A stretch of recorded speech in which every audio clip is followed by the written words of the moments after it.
Et ça fait très mal, il est là, Félix Tshisekedi, Tshilombo, à permettre Batamboula Likolo la Constitution. C'est grave. Ben, Bolobi que Ilou Kambafo Akoya, Ndenge Bisono Soto Sengaki Akoya, Parlement pendant 2 ans, à Tsikalaka Komona, échec à Ilou Kambate. Et ça m'étonne, Bolobi Félix a réussi, mais le gouvernement a échoué. N'a pas compris. Seul pays au monde où le gouvernement est zuité, mais le président a zuité. Pendant que le président Zakolobake a échoué, 2 ans, Mobimba a sali Moussala, tu as observé. Anya Banane Moussala Siko, mais Bino Bolobi a zuné, habité a zuné Nini. Il a quand même reproché Nini pour le Boko Isaïe. Ma béni a sali le Lobby a salakité. Moupanza sécurité, Banda 2019, Banda Bazo pouvoir na bango tilelo, Isaraka Mabe. Social ba Congolais, Banda Bazo tilelo, Isaraka Mabe. Nyonso na mboka Isaraka Mabe, Moyibi, Isaraka, tilelo esilité. Mais, parce que c'est la deuxième complot au Bobeni Union Sacrée. Deuxième complot contre la République, Namanda Félix, Union Sacrée. Bino boye botangi motion na bino. Yé a mis l'obélité à se justifier, mais vous condamnez.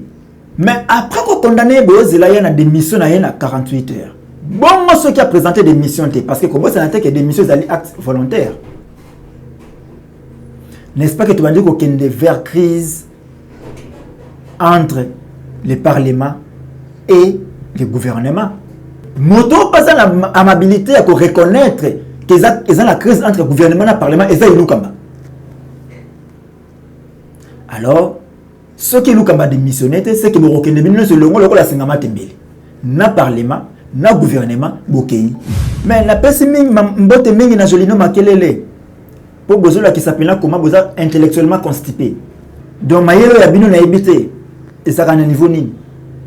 Ndeko jolino makelele o lakisi constipation intellectuelle na yo. Oye na retard d'abord na hémicycle et kolobake vous allez sentir un blocage. Donc, il y a un ministre qui le gouvernement a bien bloqué la République et avancé et tu n'as rien dit pendant 2 ans. Ose la destitution pour la c'est qu'il y avait blocage. Et Félix, c'est ce que sur le deuxième gouvernement, tout le colbaké, et ça va transfuge FCCD va dire bloqué. Et on connaît, on comprend. Bana nyonso ya moneditu, Kabinda, Ngandajika, Lwelu ou partout, beau permettre de vous allez marche pied ya ba politicien pour na ba intérêt na bango ba ya ko kosa kabino ba ya ko marchaka sur ba intérêt ya population là vous se permettre de le coronate et bon dima na facilité que capital elongo Kabinda et kita monedi tout parce que beaucoup boma Kabinda Kabinde ba député Elia Kabinda bota la sima bozonga batu bo travailler pour na intérêt ya province wana eza na besoin na bino.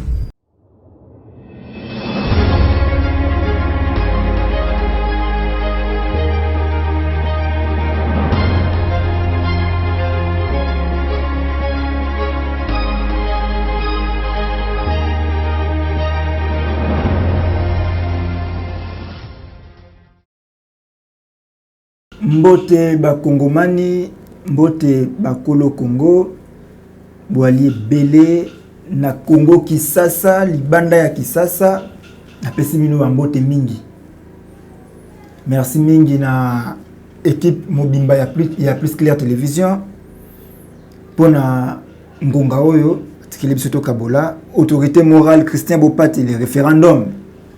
Depuis Paris, matondo mingi et Mama Zobima azosi ko be na balcon. Matondo mingi na yo ndeko na ngai Landry Okosha.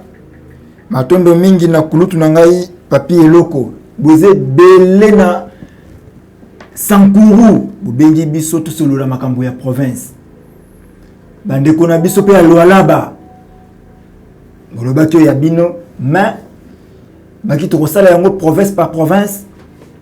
Tout oyo to bandana no et puis bandeko na biso ya Lomami.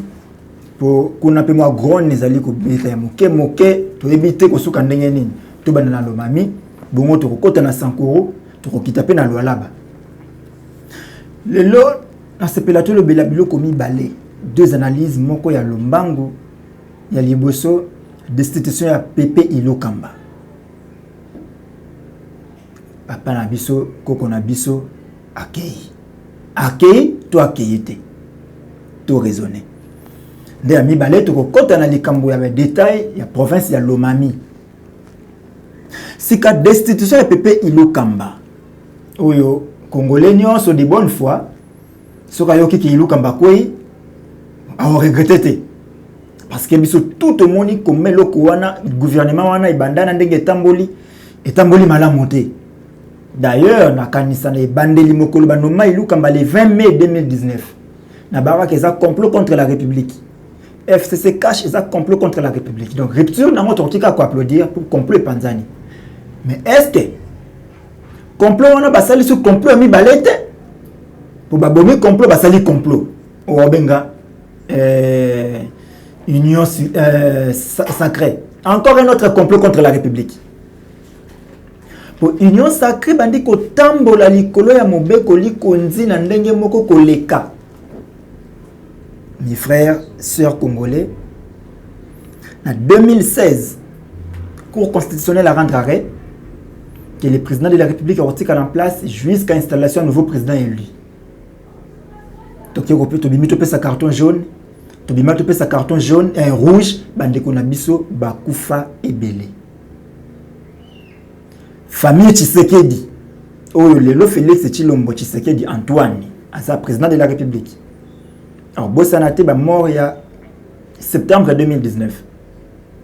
Plutôt, septembre 2016. Désolé. Le 19 septembre 2016. J'ai un ami à perdre la vie Mukoloana. À perdre la vie Mukoloana Kenda. Pour Nanini, Kabila a organisé l'élection. Pour Nanini, il faut aussi un respect à la Constitution. Bandeko Bakufa. Et ça fait très mal, il est là, Félix Tshisekedi Tshilombo à permettre Batamboula Likolo la Constitution. C'est grave. Ben, Bolobi que Ilokamba fo akweya, ndenge biso no sotosenga ki akweya. Parlement pendant 2 ans. Atikalaka komona échec ya Ilokamba te. Et ça m'étonne, Bolobi Félix a réussi, mais le gouvernement a échoué. N'a pas compris. Seul pays au monde où le gouvernement est zuité, mais le président a zuité. Pendant que le président a échoué, 2 ans, Mobimba a sali Moussala, tu m'as observé. Anya Banade Moussala, c'est comme Bino Bolobi a zuné, évité a zuné. Alors, il a quand même reproché ni pour les loboko Isaïe. Ma béni a sali les loboko de Salakité. Mupanza sécurité banda 2019 banda bazo pouvoir na bango tilelo ezakaka mabe social ba congolais banda bazo tilelo ezakaka mabe nyonso na mboka ezaka mabe moyibi ezaka tilelo esilité mais parce que boyo c'est la deuxième complot au Bobeni union sacrée, deuxième complot contre la République na mandat Félix union sacrée. Inde bolobi ke Ilokamba fo akweya. Mais la pesi mingi mbote mingi na jolino makelele. Po bozola ki sapena comment boza intellectuellement constipé. Donc mayelo ya bino na ebité ezaka na niveau nini. Ndeko jolino makelele olakisi constipation intellectuelle na yo. Oye na retard d'abord na hémicycle et kolobake vous allez sentir un blocage. Donc, le ministre d'Afrique, le gouvernement a bien bloqué la République et avancé. Et tu n'as rien dit pendant 2 ans. On ose la destitution pour la qu'il y avait blocage. Et Félix, ce que vous avez sur le deuxième gouvernement, tout le monde et ça va transfuger FCCD va bloquer. Et on connaît, on comprend. Pendant 2 ans, vous ne savez rien. Vous avez raison. Vous avez raison, Ilokamba. Mais vous savez, on a bien, vous savez, on a propre. Pourquoi marcher sur les lois de la République? Bureau d'âge, avec pour mandat, avec pour mission, il y a organiser l'élection, il y a bureau définitif. Mais pour nani nous bandi ko kende ko leka ba prérogatif na yo. Pepe kodia mpuanga, mkodia. Tala yo wana na kaliko simbi ne touche pas mabunda. Là, à ce moment-là, on a qui biso ndenge bango baza bien. Et c'est aujourd'hui matin que comme il m'a dit qu'on marchait sur les lois de la République. Pepe Nkodia. Vous faire destituer Ilou Kamba sans Koyokaye. Nangonga wana to marcher sur article 19 961 de la Constitution. Il sera quoi garantir droit à défense à Montonios. Beaucoup qui condamné sans que Boyokaye. Bino boye botangi motion na bino. Yé a mis l'obélité à se justifier, mais vous condamnez. Mais après qu'on condamne, il y a des missions à 48 heures. Bon, ceux qui ont présenté des missions, parce que comme ça n'a que des missions actes volontaires. N'est-ce pas que tu vas dire qu'il y a une vraie crise entre le Parlement et le gouvernement? Moto pas l'amabilité à reconnaître qu'ils ont la crise entre le gouvernement et le Parlement et ça il kamba. Alors, ce qui nous kamba démissionné, c'est que nous reconnaissons ce longo la singama tembele. Na Parlement, na gouvernement, bokei. Mais ce qui m'a mis sur la position wana, est-ce que le gouvernement na Félix a la capacité d'organiser de nouvelles élections na 60 jours, na moyen nini? Peuple azolia tazo melate. Tout le monde voit comment nous allons faire un bon combat. Bon, tout, caméra, na likitanaye, à 100 jours, balia. Bon, on va organiser l'élection anticipée au Tiwapi. Beaucoup la moquée. Pour la mini, bon, mais qui organiser l'élection du bureau définitif, ceux qui ont eu l'élection du bureau définitif, vous avez bureau moko bien établi, alors, vous faire tomber Ilou Kamba. Attends la session en mars. Il y a une session en mars, et on vous appelle les sous-moutés. Pour attendre beaucoup ici, les lots, attendre démissionner les lots. Le gouvernement va investir et va toujours mars. Et pendant ce temps-là, il nous va continuer toujours comme ça la moussala. À quoi ça va faire courante? C'est quoi? Vous êtes pressé pour nous recevoir ma camboya mabe pour nani? Tous à la maïli. Et na kata kosenga tozonga maïli, tous à la nakata maïli wana, na kosenga na ba Kongomani et surtout bino oyo bolobike boako bunda ko na mboka. Bino bolobike boke ko sala likita na bino bobengi union sacrée. Deuxième complot contre la République. O boke ko benga wana bozala na maïli. Boye na 382 députés na salle. 382 députés. Na 382 bolobi 367 va voter pour le départ à Ilou Kamba.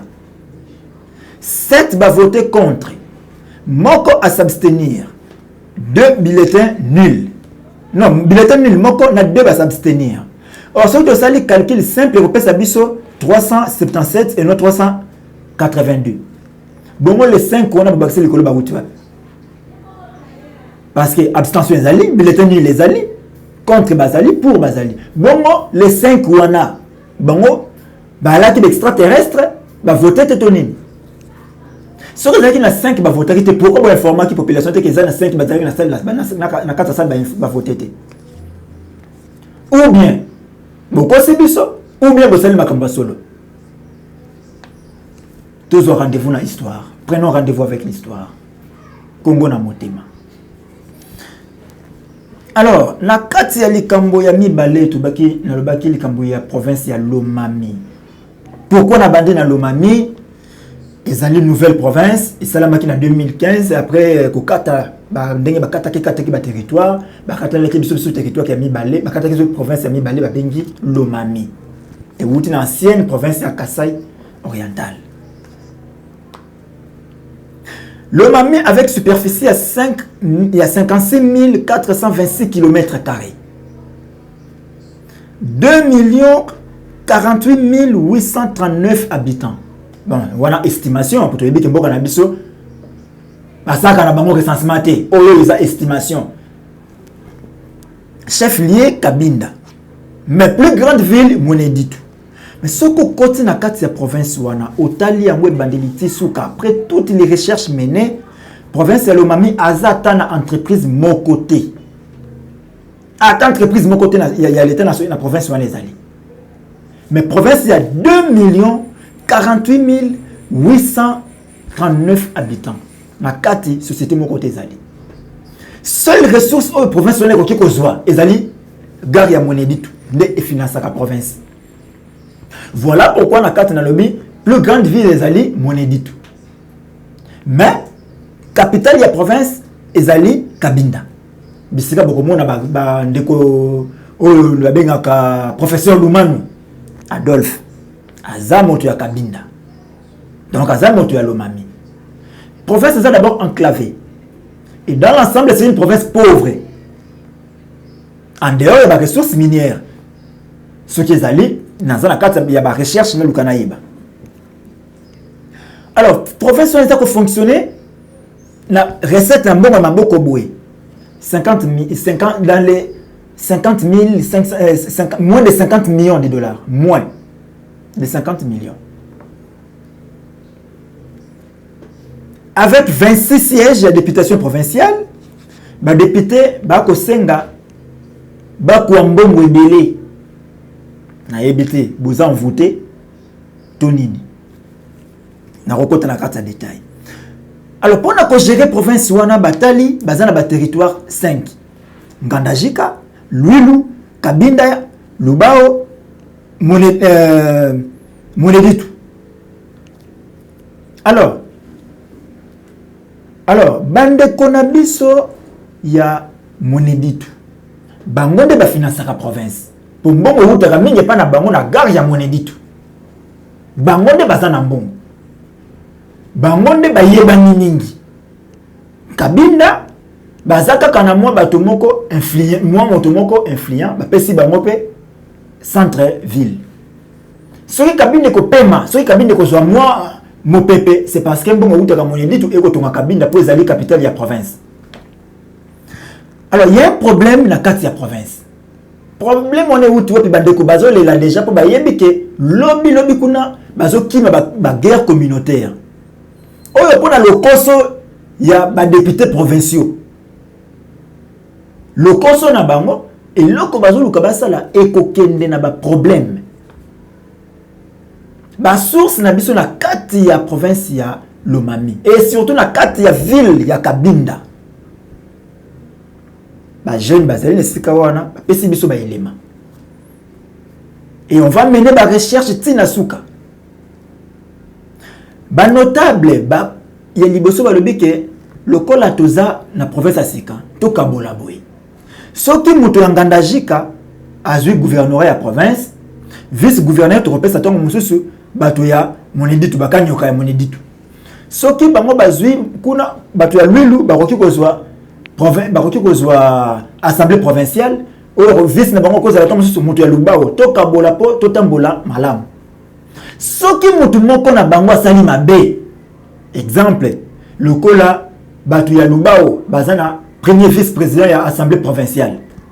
Soki bamone ke premier vice-président assemblée provinciale otambola mabe, bango moko balongola ye basenga na balongola ye batia mutu ya sika. Selon ba attente na bango selon ndenga seki ba convention na bango po batambola malamu. Alors inquiétude ya bana ya Lomami bandi wapi? Bato bakomi na posa ko zombongo na Lombangu, honorable Malangu, na pesi mbote bisiko zali Malangu Augustin. Honorable Malangu Augustin alinya yeba na sika koleka maître na ye Adolphe Lumanu. Il y a honorable Malangu to mo na biso na soto yeba ye. Photo yango wana na sima na ye ati elongi ya Lumanu, professeur Lumanu ya FCC. PPRD. Ati elongi ya Lumanu pour ça la campagne parce que Lumanu a influent na Kabinda. Voilà pourquoi bandaki ko s'affilier na Lumanu. Na kati ya vidéo abengi Lumanu l'incontournable. Tolandie, tolandaye, toyokaye. Mokutie miso na ye ezotala. Wane ya Lumanu. Au contourné boy. Okutani na ye lisusu jima na ye. Tigabo. Mais c'est ça l'incontournable. Moyen qui maye ezalité. il est le leader, il reste leader. Et likambo ezali ke bo simba, bo kanga, bo sukuma mutoyo abiengami, batu nyonso babiengama te. Oya biengami nde mutoyo nde muto akokambaka ituluko ya batu. Mais soyo ezali akobengama te. Okokamba nani? Ezali na batu, ezali na force na yo mekende na sima mutoyo ayebi kokambaka ituluko ya batu. Mais soko ali na force kokambaka batu te. Mais force wana tikala na yo na banse na bana na yo na ndako. Tika belo mano aya poto ya mbaya. Nani bayaka ko yamba wabo. OK. Alors, l'incontournable lelo a commis contournable. Pourquoi? Parce que Malangu a commis la poste ya mbongo selon la source d'information na biso. Malangu a commis la poste ya mbongo. Il semblerait que abandiko lukambongo.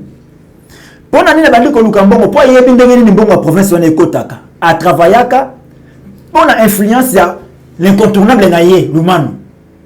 Atindaka ye na DGR Lo, Direction Générale des Recettes de l'Omami. Azalaki na DGR Lo.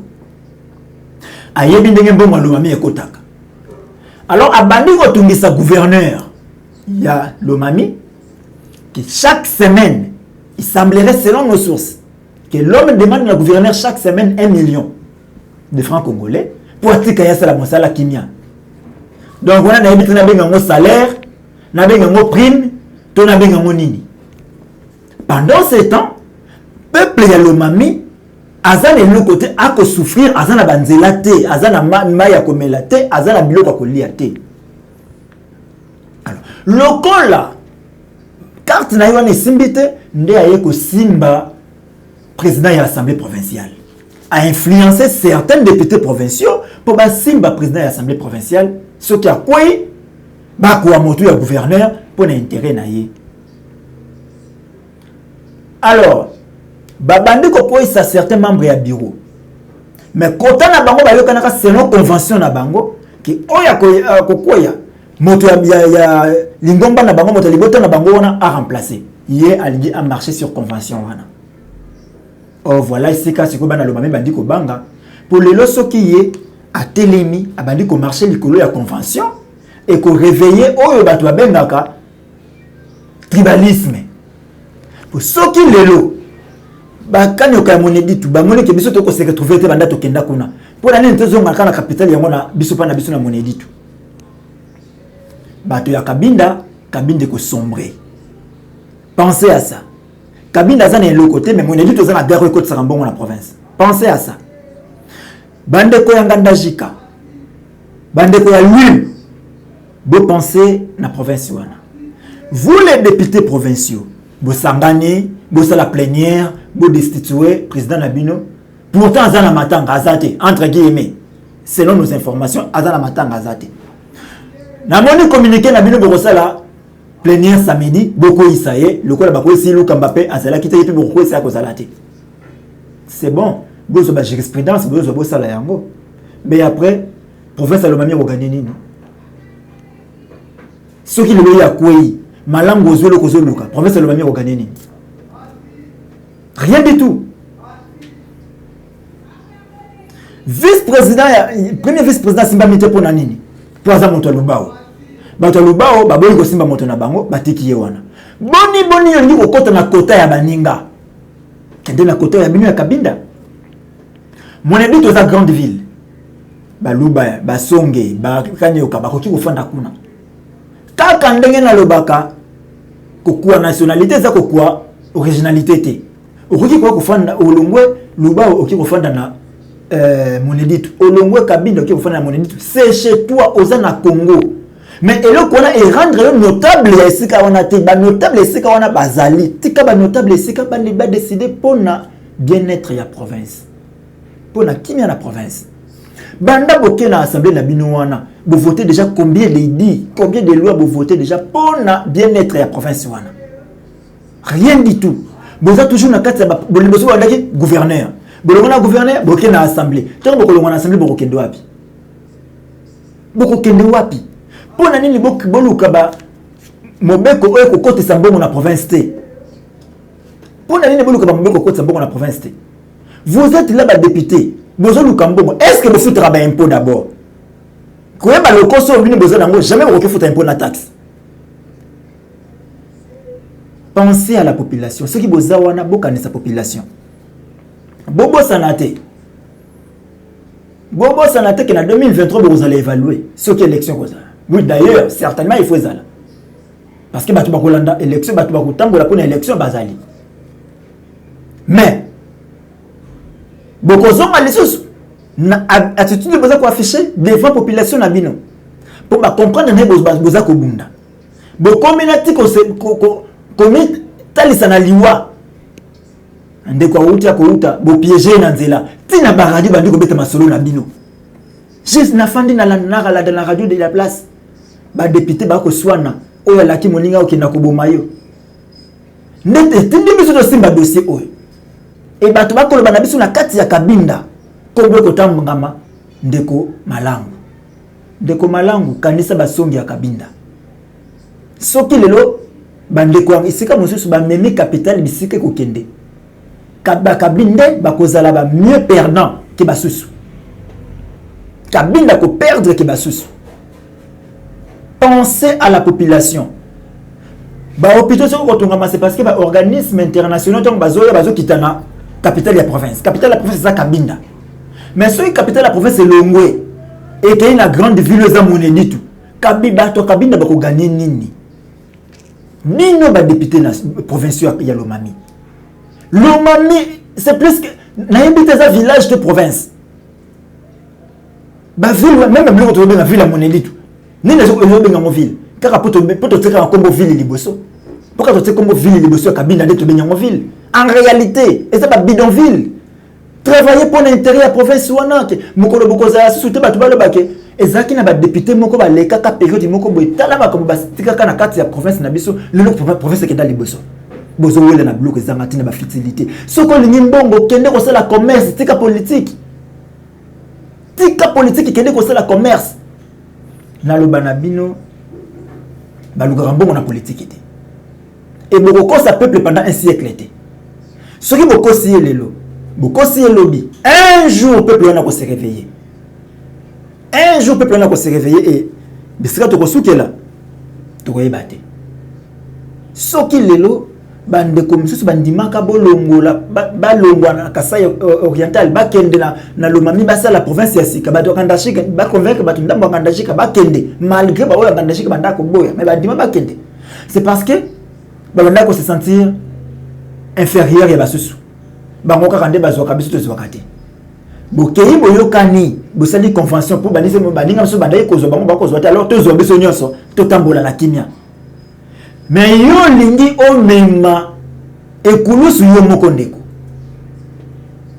Pensez na ba génération future. Zwa rendez-vous na histoire.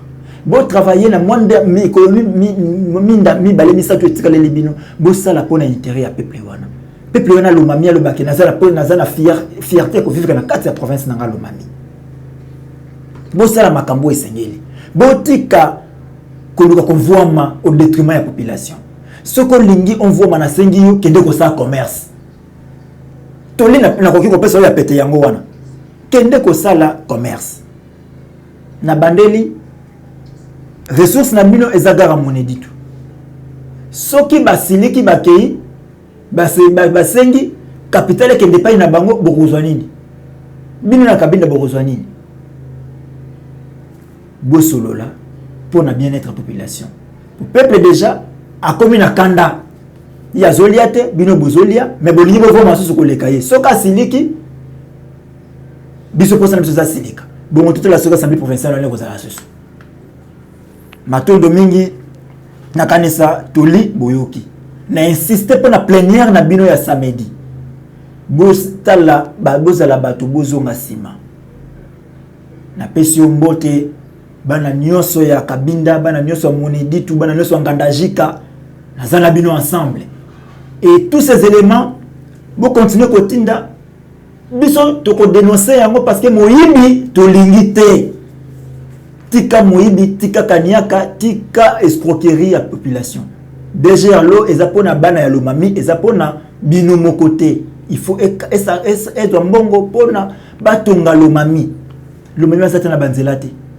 azali atana ba hôpital te boki ko la kisaba to bino soki bobeli bokola kisasa bongo bana la Lomami so babeli ba kokendo wapi bana nyonso ya moneditu Kabinda Ngandajika Lwelu ou partout bo permettre te bozala ba marche pied ya ba politicien pour na ba intérêt na bango ba ya ko kosaka bino ba ya ko marchaka sur ba intérêt à la population. Là, vous se permettre de le couronner. Et bon dima na facilité que capital et longo kabinda et kita monedi tout. Parce que beaucoup boma kabinda. Kabaka binde. Ba député Elia Kabinda. Bota la sima bozonga batu. Bo travailler pour na intérêt ya province wana. Ils en a besoin na bino. Dans l'ensemble, na sengi biso nyonso bana ya Lomami tout sangana pour na intérêt kaka ya province wana ya Lomami ezana moto mosusu ezaka na bino kaka bino nde bokoki ko faire développer Lomami kaka bino nde bokoki ko faire entendre Lomami et pour que bo faire entendre Lomami il faut bozala na bord bomoko ya mibale bo mema Lomami na motema bo linga Lomami pour na bo travailler pour na Lomami bo tika ko linga mabumu na bino bo tika ko luka ba intérêt na bino soko nyo comme leader soko nyo banda ko marcher likolo oye banda ko leka baninga tata kende sala professeur ya sika tika oya baninga ya kala matondo mingi na bino tukutani mikolo mikoya.